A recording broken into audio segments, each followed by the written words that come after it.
பிரியமான கர்த்தருடைய பிள்ளைகளை இப்பொழுது வேங்கர் இந்த ப்ரோக்ராமின் மூலமாக உங்களை சந்திப்பதில் நான் பெருமகிழ்ச்சி அடைகிறேன். இன்றைக்கும் கூட விஸ்டம் ஞானத்தை குறித்து ஒரு சில வாசனங்களை நாம் தியானிப்போமாக. நமக்கு அனுதின வாழ்க்கையிலே ஞானத்தின் ஆவியானவர் ஞானத்தை நமக்கு தந்து வழிநடத்த வேண்டும் என்று சொல்லி நாம் விரும்புவோமாக. வேதம் என்னென்ன கூறுகிறது என்பதை நாம் தியானிப்போமா. கர்த்தருக்கு பயப்படுதலே ஞானத்தின் ஆரம்பம் என்று நீதிமொழிகள் 1:7 கூறப்பட்டுள்ளது. நாம் கர்த்தருக்கு பயந்து தீமைகளை விட்டு விலகும்போது அதுதான் ஞானம் என்று, ஞானத்தின் காரியம் என்று நாம் அறிகிறோம். நீர் உம்முடைய கட்டளைகளை கொண்டு என்னை என் சத்துருக்களிலும் அதிக ஞானம் உள்ளவனாக்குகிறீர், அவைகள் என்றைக்கும் என்னுடனே இருக்கிறது என்று சங்கீதம் 119:98 கூறப்பட்டுள்ளது. இந்த வசனத்தை நாம் தியானிக்கும் போது கர்த்தருடைய கட்டளைகளை நாம் கை கொண்டு நடக்கும்போது நம் சத்துருக்களை காட்டிலும் ஞானவானாக நாம் மாறுகிறோம் என்று இந்த வசனம் கூறப்பட்டுள்ளது.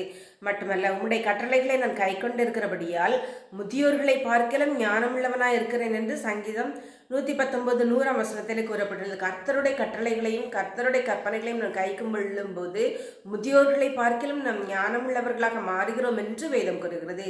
கர்த்தருடைய கட்டளைகளும் கர்த்தருடைய கற்பனைகளும் என்ன? கர்த்தருடைய வேதம்தான் நமக்கு கர்த்தருடைய கற்பனைகளையும் கர்த்தருடைய கட்டளைகளையும் நமக்கு தெரியப்படுத்துகிறது. எனவே நம் அனுதினமும் வேதத்தை வாசித்து தியானிக்கும் போது கர்த்தருடைய கட்டளைகளை குறித்து நாம் அறிந்து கொள்கிறோம். அவைகளை கை கொள்ளும் போது நாம் ஞானவானாகிறோம். கர்த்தர் ஞானத்தை தருகிறார், வாயினின்று அறிவும் புத்தியும் வரும் என்று நீதிமொழிகள் 2:6 கூறப்பட்டுள்ளது. பிரியமான கர்த்தருடைய பிள்ளையை, கர்த்தர் ஞானத்தை தருகிறார், அவர் வாயிலிருந்து அறிவும் புத்தியும் வரும் என்று சொல்லப்பட்டுள்ளது. எனவே கர்த்தருடைய வாயிலிருந்து வருகிற வார்த்தைகளுக்கு நாம் கீழ்ப்படியும் போது நம் ஞானம் உள்ளவர்களாகிறோம். நாம் ஜெபிப்போமா. அன்புள்ள பரமபிதாகிய கர்த்தாவே, இந்த வேளையிலும் உடைய சுமத்துக்கு வர கொடுத்த தயவுக்காக என் அன்னியோடும் துதிக்கிறோம், ஸ்தோத்தரிக்கிறோம் தகப்பனே. என் தேவனாகிய கர்த்தாவே, உடைய ஞானத்தின் ஆவியானவர் உடைய ஞானத்தின் ஆவியால் எங்களை அபிஷேகிக்க வேண்டும் என்று சொல்லி ஜெபிக்கிறோம் தகப்பனே.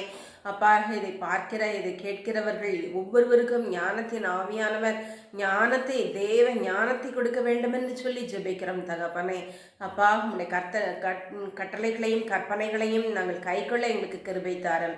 உடைய நாமத்தை மகிமைப்படுத்தும். இயேசுவின் நாமத்தில் ஜெபிக்கிறேன் நல்ல பிதாவே, ஆமென்.